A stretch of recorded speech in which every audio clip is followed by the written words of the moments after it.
Hello friends, today I'm reviewing the Ultimate Spider-Man, Miles Morales. I don't mean that Miles is the Ultimate Spider-Man out of all the Spider-Men. He's from the Miles Morales universe. I mean the Ultimate, you know what I mean.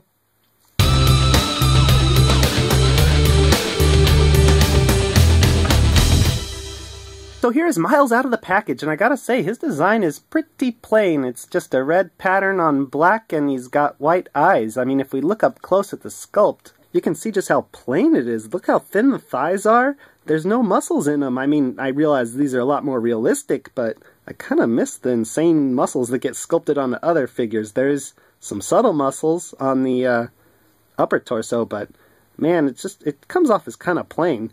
Same with the webbing. None of it's sculpted or anything, just the eyes. The eyes have sculpted details, and that's it. So everything else is just painted on, and the paint's clean, thankfully.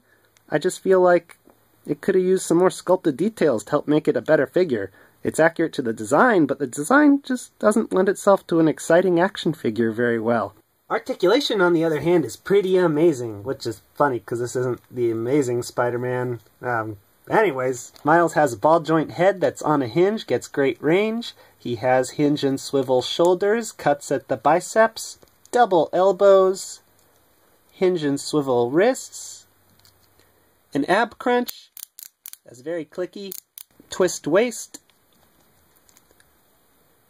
ball joints at the hips, cut thighs, double knees, cuts at the shins again, and hinge and pivot, rocker ankles. The only thing he's really missing is the butterfly shoulders that a lot of Spider-Men have, but it doesn't bother me. The articulation's pretty perfect.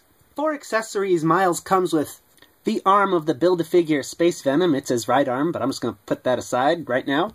His unmasked head, which is really good looking. An alternate pair of wall-crawling hands that look really nice. And an alternate web-swinging hand and fist. Since he came packaged with one fist, one web-swinging hand, there's complete pairs of all of these. So let's try popping off the head. Well, that was easy. Let's pop the new one on. That was also easy. You could learn a thing or two from Hasbro, NECA. The wrists, well, that's a little stiff. Let's try to pop in a left fist and see how it is. Oh, that was really easy. Hasbro makes this so easy. No, I got fists. Boom, boom, boom, boom. Let's get a nice close-up of Miles' unmasked face. He's sculpted smiling, and it looks really nice. The paintwork's nice. No complaints. Looks good. So Miles' packaging's pretty standard. It's got a cool spider logo up at the top.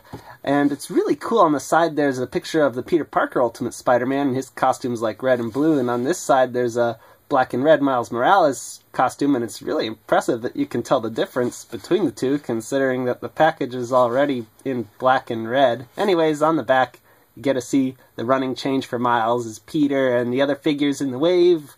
I've reviewed Electro already. Anyway, let's open this up. Cut a piece of tape right there. Open a couple of flaps. Slide out one tray from another.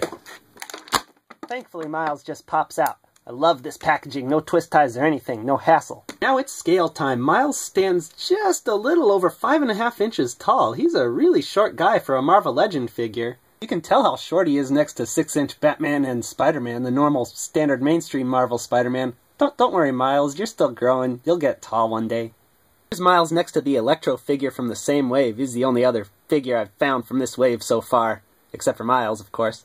Now I've put Miles' mask back on because I thought I'd do a comparison and see how he stacks up to the other incarnations of Spider-Man in action figure form. And the answer is, he's still short. He's a real small guy. There's no getting around that fact. But design-wise, he definitely fits in with the other Spider-Men.